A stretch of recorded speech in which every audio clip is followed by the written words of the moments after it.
What's up, everybody? Garret here. Today we're going to be getting inside the mind of Adam Cheyer, the co-founder of Siri that sold to Apple and Steve Jobs, and also the co-founder of Viv Labs that recently sold to Samsung. Adam, thanks for coming on. Sure, glad to be here, Garrett. Do you think technology is too much of a distraction these days? Every technology brings good and bad, unanticipated bad things. So if you think of, let's take, iPhone when it first came out, the idea of having literally a supercomputer with GPS location in it and sensors, the ability to connect and pull information from the internet and from mobile apps. It's unbelievably powerful, and it undoubtedly enhances people's lives dramatically. In some cases, if you're, blind or paralyzed, it can now give you a gateway to interact, in a new way. So it's an incredible tool. However, it comes with an unanticipated downside. Today, there's a lot of distraction. People, as I mentioned, are being pumped with media. There's no downtime. There's no boredom time when you can just sit there and think or sit there and create. No one, when they were imagining this magical device, saw the unintended consequences. But every tool, every technology brings good and a lot of good, but there are also negatives that you have to factor in. So I wouldn't say it's, you know, distraction is the only problem. I think that's certainly one. But I think overall, technology always moves forward, and it, I believe, brings more good than harm. Does the same apply to AI?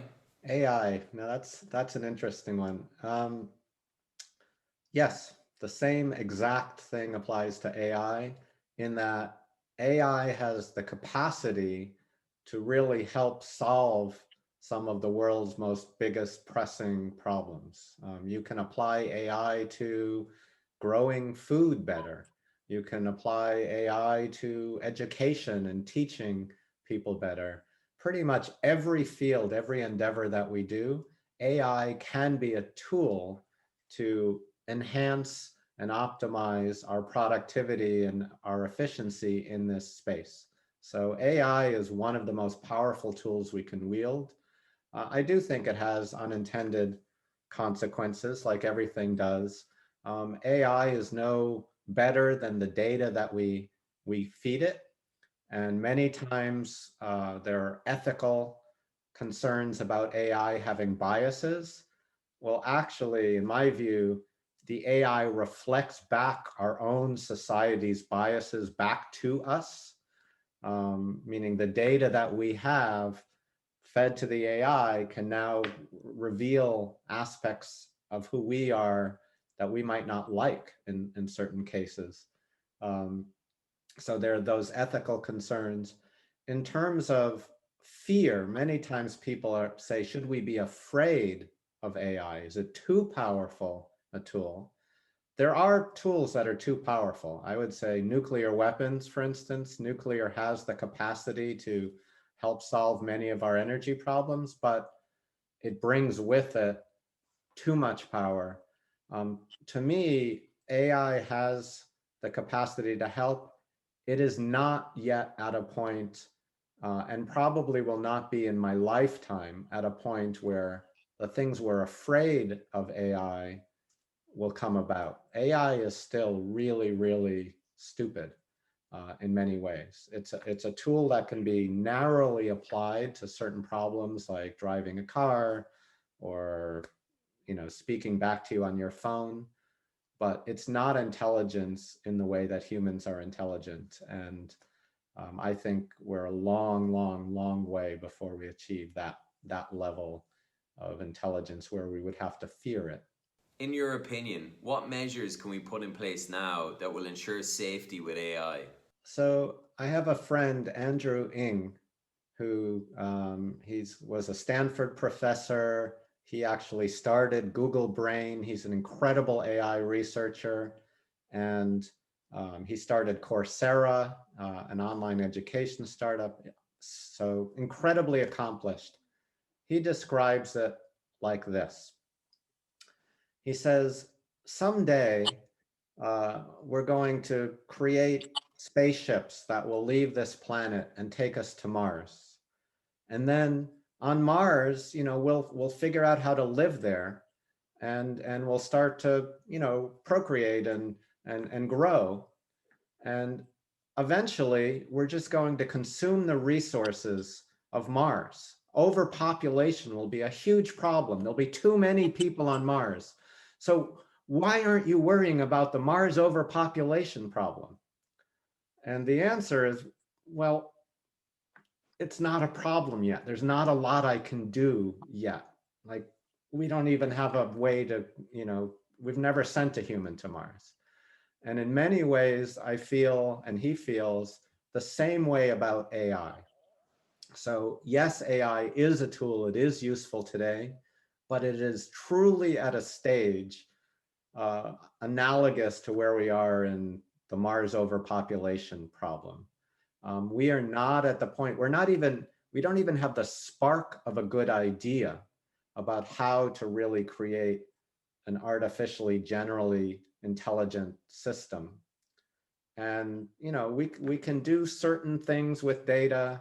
We know a lot about statistics. We have neural nets, but they're very, very narrowly applied. And they really kind of echo back what you feed in. You feed in a bunch of things, it'll feed back those things. That is what most AI is today.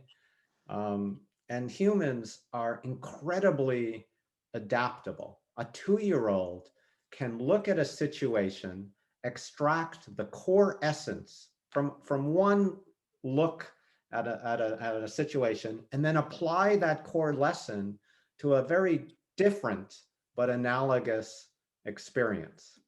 And we don't know how to do that in AI. We're not even at that level of a 2-year-old or on a path to becoming as smart as a 2-year-old. So for me, it's worth talking about. I like some of the bias and ethical questions. There are domains where AI may replace jobs. I think that is at a point where we're ready to talk about. But when we say, what should we do now to prevent AI from becoming all powerful and intelligent, to me, and this is Andrew Ng's quote, we're just too early. We're not even on a path to getting to that point. The problem doesn't exist yet. And many people don't realize that. COVID has changed the world. How do you predict this impacts industry over the next 5 years? I can say, like everyone out there, we all hope COVID is behind us, that we'll have a vaccine, that we now understand how pandemics like COVID spread and how to contain them and what to do. I feel like the whole world got a lesson and an experiment in different ways to try to stop something like this. I think we've known pandemics were possible, but it's been interesting to see, what are the different approaches different countries have taken, which ones work, which ones don't work. So hopefully we'll be past COVID and well prepared if something like this ever comes again. Adam, if you were starting again as an entrepreneur, what industry would it be in? This is just me. This is not for anyone out there necessarily to follow in my path, but I'm a boil the ocean kind of guy. That's all I can say it. So every time I start a company, I want to impact 1 billion people. So that's the starting point. And that eliminates a whole lot of ideas. Not everyone needs, 1 billion is a lot. Not everyone needs, some small thing. So I like to dream big because I'm going to put my heart and soul and time and energy into a project.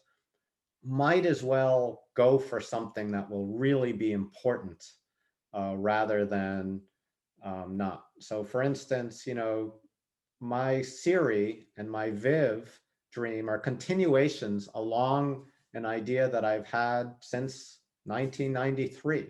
I said the world will be surrounded by computers with content and services that we want to interact with. I want to build something as powerful and important as the web itself, a paradigm, an interaction paradigm that will impact every connected human and every connected business. And if you think about voice assistants today, it is not that. I mean, there are billions of requests that flow through them every day, and they do help a lot of people. But if I were to tell you, you can't use a web browser for a week, or you're not allowed to touch your phone for a week, you'd be like, I can't function. I can't do my job. And if a business said you can no longer have your website for a week, they'd say, I can't function. If I said, I'm going to take away your voice assistant, you'd be like, eh. And if you told a company your voice assistant will be shut down for a week, they'd be like, eh. So I dream big. I'm always trying to do something important and impactful that's very broad in its goals, that will impact every connected user, every connected business. I'm a software guy, so it will always be somehow, somewhere in the software space, because for me, it's the new cardboard. When I was a kid, I would build everything out of this cardboard. Now I do it in software. You can build anything with software. So that's the best I can tell you.